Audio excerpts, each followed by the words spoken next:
다른 부분 말씀하도록 하자. 이제 화면에 뜨겠지만 오늘 돌아온 탕자 17번째 말씀을 나누려고 합니다.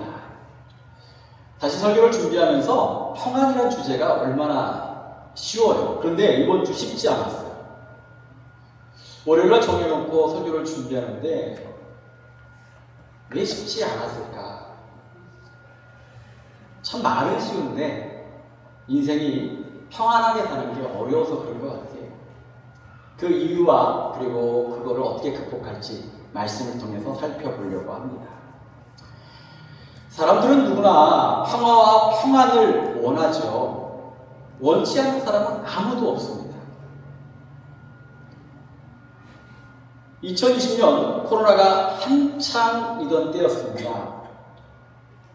그때 할 수 있는 게 없었죠. 식당을 갈 수도 없고 여행을 갈 수도 없고 새벽기도도 저희 부부끼리 하고 나면 하루 종일 할 수 있는 게 없으니까 하루에 4시간, 5시간을 걸었던 것 같아요. 그래서 기억하기로 제법 먼 곳까지 걸어서 어떤 파크 주변에 갔는데 그때 누군가가 펜스에 나뭇가지를 끼워가지고 글씨를 만들었어요. Peace, Pray. 잠시만 사진을 좀 보여드리겠습니다. 이러면 안 돼. 네. 뭐라고 써있죠? Peace가 써있어요. 또 뭐라고 되어있죠? 그리고 제가 사진 하나가 더 있는데 희망, 호프라고 하는 단어가 3개가 다 있는 거예요. 그 앞에서 한참을 있었던 것 같아요.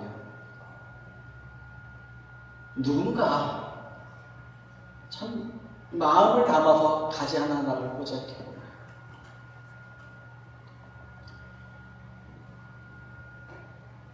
그래서 사진도 찍고 어떤 사람일까? 그는 어떤 마음을 했을까? 지치기지만 이 어려움이 지나가기를 다시 평안한 세상이 오기를 그런 마음이었을 것이라고 생각해 봅니다. 세계의 많은 민족은 평안이라고 하는 평안을 인사말에 담아서 살아갑니다. 여러분이 잘 아시다시피 유대인들은 뭐라고 인사하나요? 손을 들고 샬롬이라고 합니다. 중동 사람들, 아랍 사람들은요 살람이라고 인사를 합니다. 같은 말이죠. 그러면 여쭙겠습니다. 대한민국 사람들, 코리안들은 어떻게 인사하십니까? 뭐라고요? 안녕하십니까? 안녕하세요라고 묻죠. 밤새 평안하셨습니까, 장로님? 이렇게 인사를 하죠.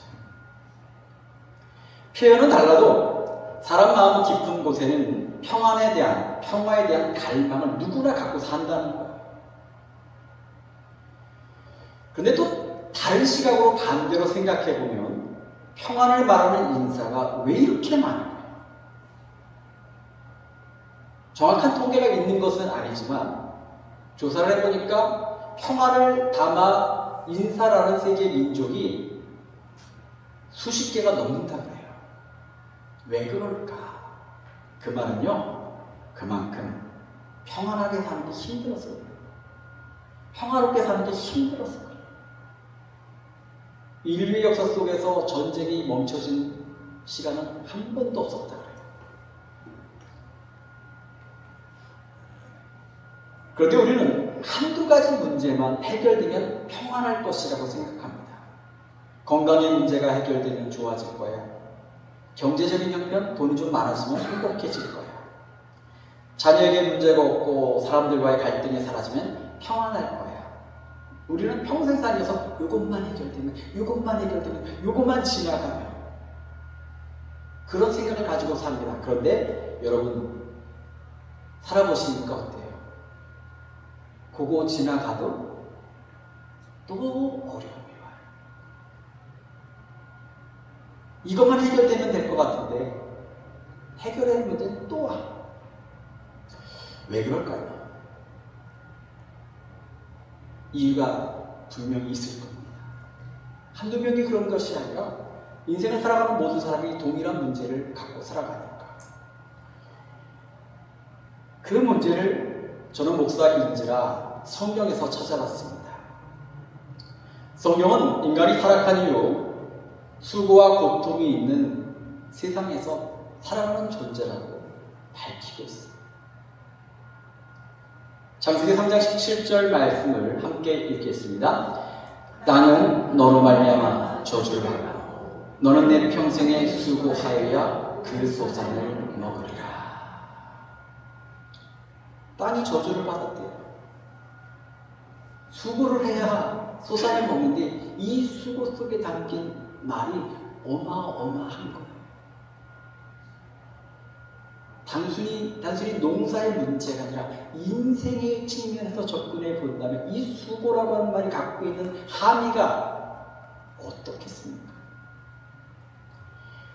예수님도 이 땅에 오셔서 그런 말씀을 하셨죠. 세상에서는 너희가 환난을 당하나 담대하라. 내가 세상을 이기었노라. 예수님이 제자들에게 환난이 없다라고 말한 것이 아니라 환난을 당한다고 말씀하셨어요.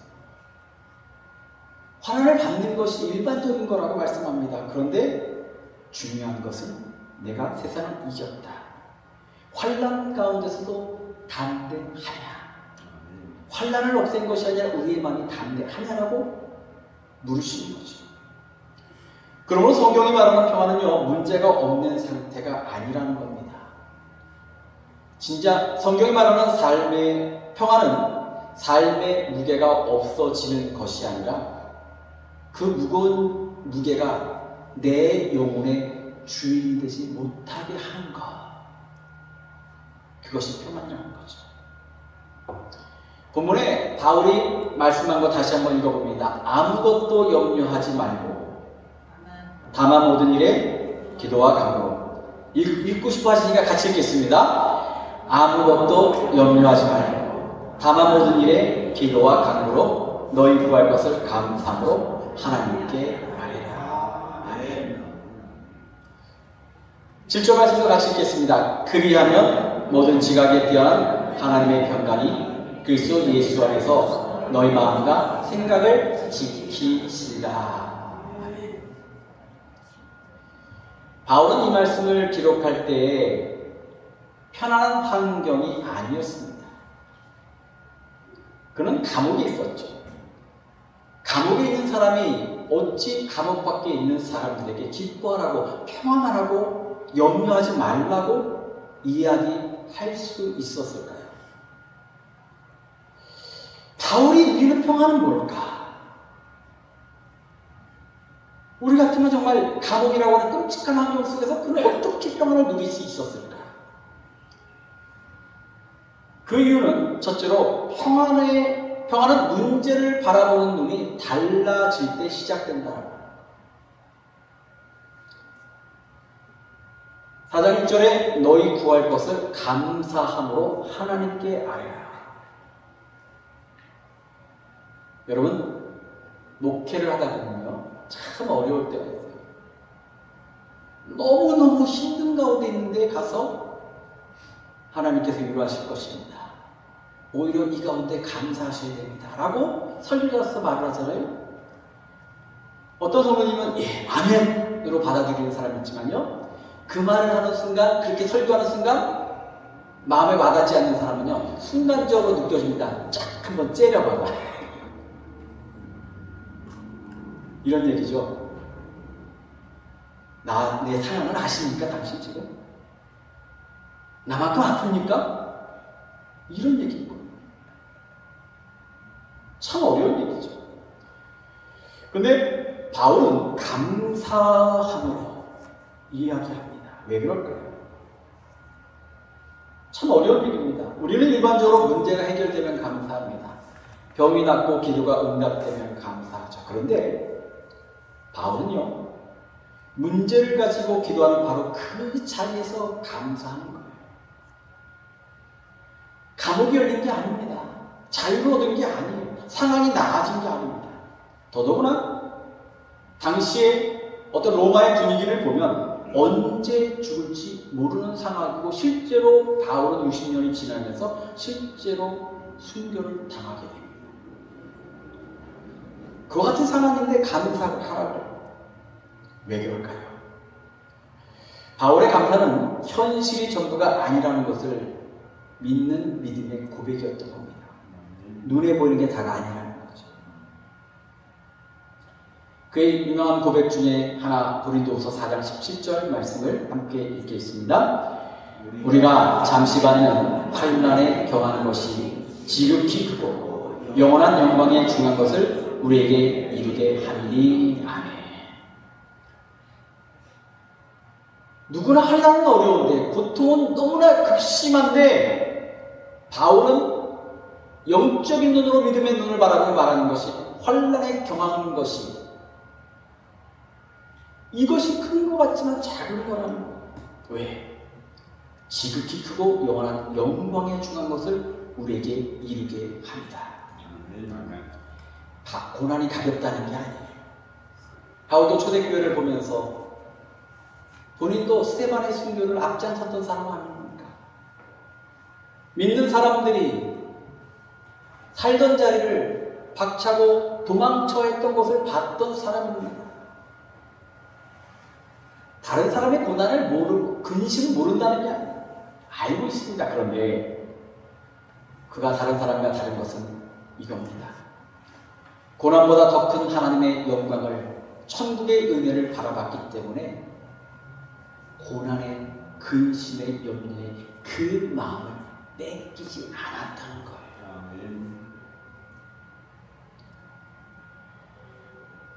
바울이 감사하라고 했는데, 감사는요 환경보다 우리의 시선을 바꿉니다. 나아지는 게 없는 것 같은데 우리가 바라보는 눈을 바꾸는 거예요. 문제만 바라보면 어떤 일이 벌어집니까? 불안이 커지고요, 잃어버린 것만 바라보면 원망이 커집니다. 그러나 감사하면 지금까지 인도하신 하나님이 보이고 받을 은혜가 보이는 거죠. 케네스 보아가 쓴 페이스 투 페이스라고 하는 책을 우리 얼마 전에 김광영 장로님이 선물로 주셔서 그 책을 좀 종종 보고 있습니다. 근데 그 책에 나오는 여러 가지 영성 생활 중에 가장 핵심적이고 기억에 남는 것 중에 하나는 이겁니다. 말씀을 다시 기도하라. 주신 말씀, 능력의 말씀, 기적을 일으키는 말씀, 죽은 자가 살아나는 말씀, 그 말씀을 내가 그냥 아는 게 아니라 기도하라. 이 말의 핵심은 뭐냐면요, 우리 마음과 생각의 중심이 뭐냐라고 하는 거예요. 뭘로 채워져 있느냐라고 하는 겁니다. 하루 종일 문제만 생각하면 문제가 여러분의 마음을 지배하게 됩니다. 여러분도 체험하시죠? 어떤 그 근심이 옵니다. 저도 그럴 때가 있었어요. 머릿속에 근심이 차고 있는데 큰아이가 묻는 거예요. 생각 속에 빠져 있으니까 얼굴이 굳어 있었나 봐요. 밥 먹는 자리인데 저도 모르게 밥을 먹으면서도 그 생각 속에 있었나 봐요. 큰아이가 묻습니다. 아빠 화났어? 아빠 화난 거야? 아니야. 내가 아빠가 좀 생각 좀 하자. 밥을 먹으면서도 그 생각이 자유롭지 못했다는 거죠. 고난과 문제가 나를 지배하고 있었던 겁니다. 일어나지도 않은 일들이 삶을 침범하고 하나님은 내 생각 속에서 마음 속에서 점점 작아져 가는 거죠. 그러므로 평안을 위해서는요, 말씀을 마음으로 채우고 그것이 입으로 고백되어야 돼요. 성령의 하나님 사랑이시다 요한이 선포하였는데, 요한이 말할 때가 중요한 것이 아니라 하나님은 사랑이신데 그 사랑이 지금 나를 향하여 펼쳐지고 있는 줄 믿습니다. 여러분의 기도 되기를 축원합니다. 하나님 신실하신 분이시기에 시건치 아니하시고 믿는 자의 기도를 들으신다고 말씀하셨는데, 주여 오늘 그 말씀이 내 삶에 이루어지고 있는 줄 믿습니다. 사람의 눈에는 보이지 않지만 지금 일하시는 하나님, 지금 내 삶의 여호와 일의 능력이 나를 향하여 예비되고 준비된 줄 믿나이다. 여호와 일을 아는 것이 중요한 것이 아니라 그 여호와 일을 내 삶에 적용하여 기도하는 자,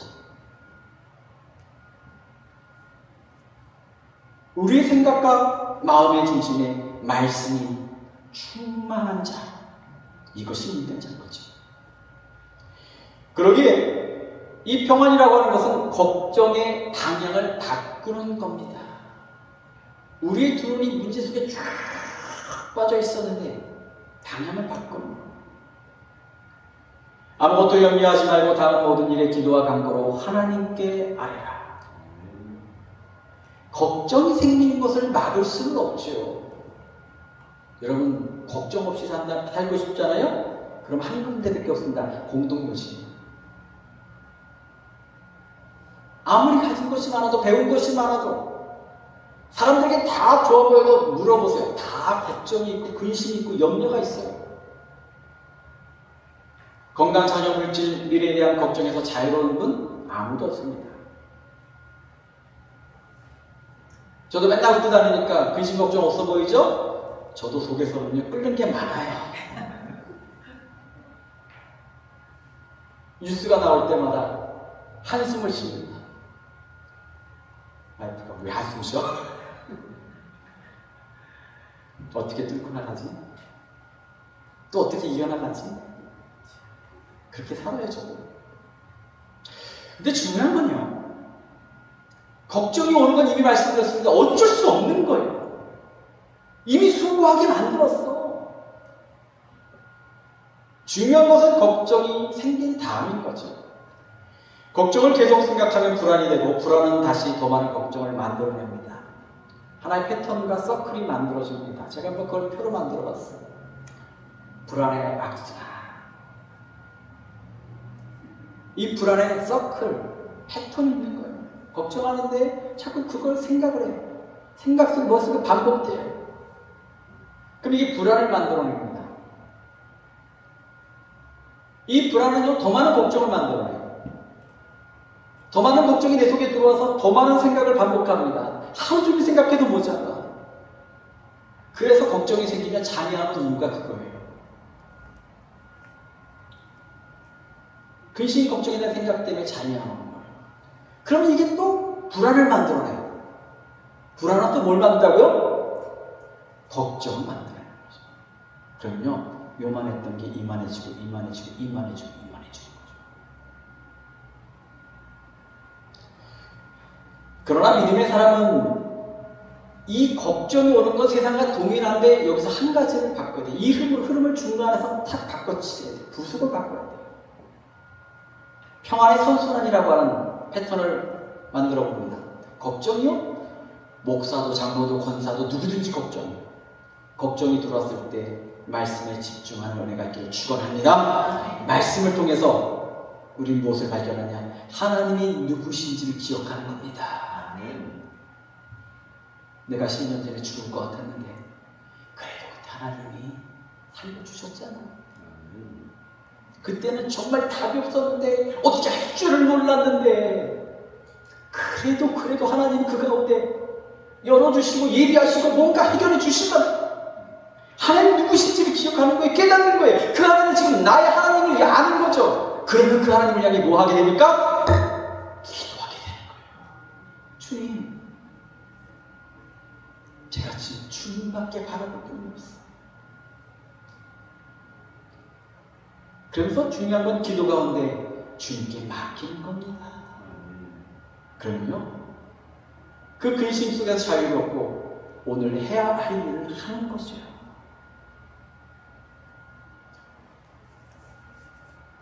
걱정이 오는 건 어쩔 수 없지만 그 걱정을 계속 반복하는 대신 말씀으로 가는 벤추라교회 모두 성도 되기를 축원합니다. 말씀을 통해 하나님이 어떤 분이신지를 기억합니다. 그리고 기도로 하나님께 맡깁니다. 하나님의 영역은 하나님께 맡기고 내가 할 수 있는 일을 마땅히 하는 거죠. 기도하고 맡긴 사람은 오늘 해야 할 일을 차분하게 하는 거예요. 불안한 사람도 마음이 편안해지는 작은 습관이라는 책이 있습니다. 한국에 번역된 책인데 이 책의 핵심 내용 중에 하나가 이겁니다. 통제할 수 없는 것, 컨트롤이 안 되는 것들, 나의 영역이 아닌 것들은 인정하고 오늘 할 수 있는 일에 집중하는 것이 중요한 거예요. 여러분 더우시죠? 왜 이 교회는 에어컨이 없어? 없는 거 어떡합니까?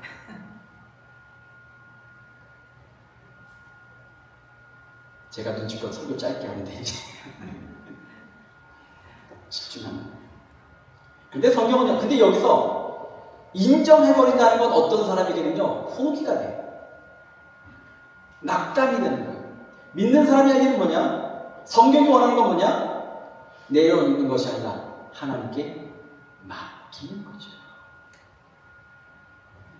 베드로전서 5장 10절 말씀 함께 읽겠습니다. 함께 선포하는 마음으로 읽겠습니다.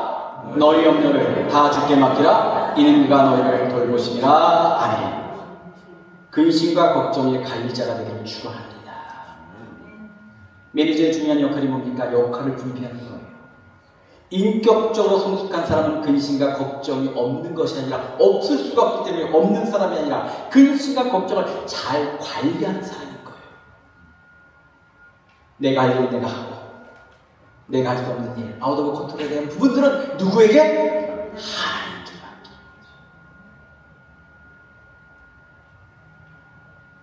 그러면 하나님의 평강이 우리에게 임할 줄 믿습니다.